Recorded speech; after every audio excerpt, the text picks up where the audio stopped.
புதுக்கோட்டை மாவட்டத்தில் இருவேறு இடங்களில் நடைபெற்ற மாட்டு வண்டி பந்தயங்கள் பார்வையாளர்களை வெகுவாக கவர்ந்தன.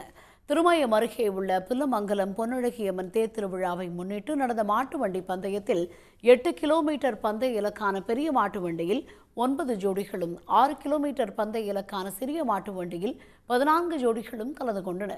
அப்போது துள்ளி குதித்தோடிய காளைகள் பார்வையாளர்களின் கண்களுக்கு விருந்து படைத்தன.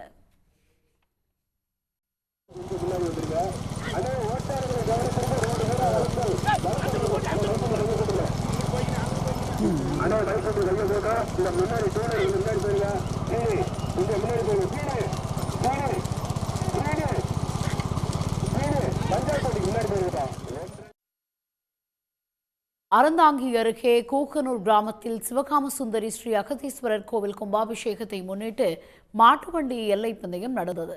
இதில் பெரிய மாடு, கரிச்சான் மாடு, நடுநாடு மற்றும் கன்று மாடு என 4 பிரிவுகளில் 70க்கும் மேற்பட்ட மாடுகள் சீறி பாய்ந்தன. இதில் வெற்றி பெற்ற மாட்டின் உரிமையாளர்களுக்கு ரொக்க பரிசும் சுழற்கோப்பையும் வழங்கப்பட்டன. உடனுக்குடன் செய்திகளை தெரிந்து கொள்ள சன் நியூஸ் பெல் ஐகானை கிளிக் பண்ணுங்க.